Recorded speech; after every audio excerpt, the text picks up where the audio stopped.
Hello, আসসালামু আলাইকুম। আমি বেলাল অ্যান্ড পেটসের নতুন আর একটি ব্লগে আপনাদের সবাইকে স্বাগতম। আশা করি সবাই ভালো আছেন। আজকে আমি আপনাদের দেখাতে চাচ্ছি আমার ফার্মের রিংনেক ফিসেন্টের বর্তমান অবস্থা। এই হচ্ছে আমার রিংনেক ফিসেন্টের মেইলটা, এইটা হচ্ছে ফিমেল। আলহামদুলিল্লাহ, নিচে একটা রিংনেক ফিসেন্টের ডিম দেখতে পাচ্ছেন।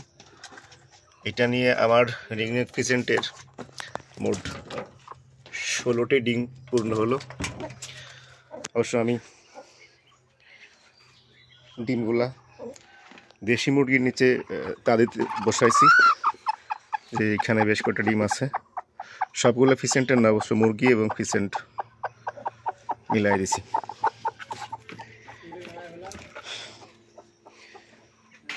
তো এই হচ্ছে বর্তমান ফিসেন্টের অবস্থা।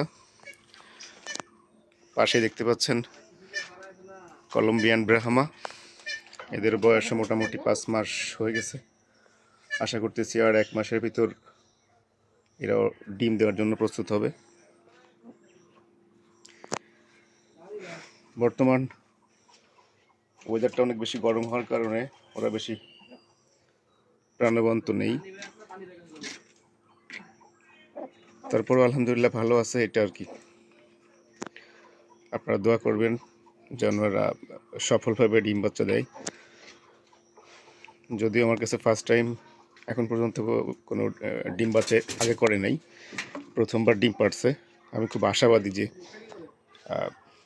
বাচ্চা পাবো, কিছু বাচ্চা পাবো। ডিমটা তুলে নিই। এসে ফিমেলটা আজকে ডিম দিয়েছে।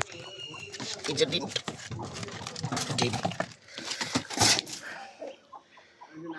রিংনেক ফিসেন্টের ডিম, মাশাআল্লাহ।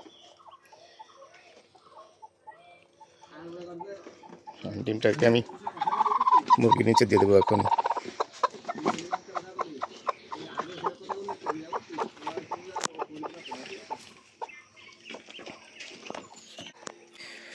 ফিসেন্ট মেলটার লেজ অনেক সুন্দর হয়, যদিও এখন লেজটা ভেঙে গেছে।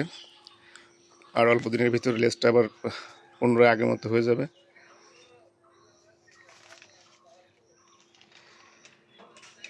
আর কলম্বিয়ান লাইট ব্রাহ্মা তার অরিজিনাল রূপ ধারণ করতেছে আস্তে আস্তে। আমি এদেরকে ডিম আনছিলাম, ডিম এনে ফোটানোর পরে অনেকগুলো বাচ্চা হয়। এক পর্যায়ে পক্স হওয়ার কারণে অনেকগুলো বাচ্চা মারা যায়। তো সেখান থেকে মাত্র 2টা বাচ্চা টিকে আছে। তো আল্লাহর অশেষ রহমতে আমার মনে হচ্ছে মেল ফিমেল কনফার্ম আছে দুটাই। ওই পাশেরটা ফিমেল আর এটা মেল।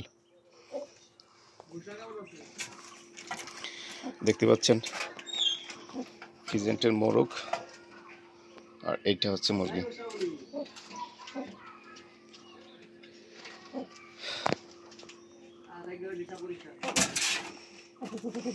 আর এখানে কিছু কোয়েল পাখি ছেড়ে দিছি, এরাও আমার বাচ্চা এনে পোষা। তো এখন পর্যন্ত ডিমের দেখা মেলে নাই, যদিও ইচ্ছা ছিল যে এদেরকে ডিম পাড়াবো, তো ডিম এখনো পাই নাই।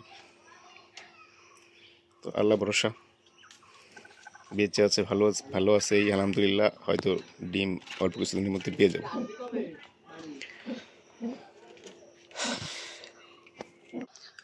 এখানেও কিছু ফিজেন্টের ডিম দেওয়া আছে।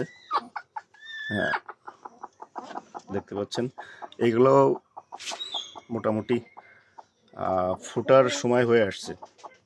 হয়তো আর অল্প দিনের ভিতর রেজাল্ট পেয়ে যাব। আপনারা দোয়া করবেন যেন প্রথমবার আমি ভালো কিছু পেয়ে যাই। তো এই হচ্ছে বর্তমান মুরগির খামারের অবস্থা।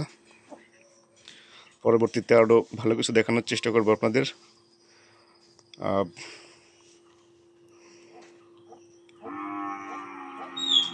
প্রতিদিন আমার ব্লগগুলো দেখলে আপনারা ভালো ভালো আপডেট পেয়ে যাবেন ইনশাল্লাহ।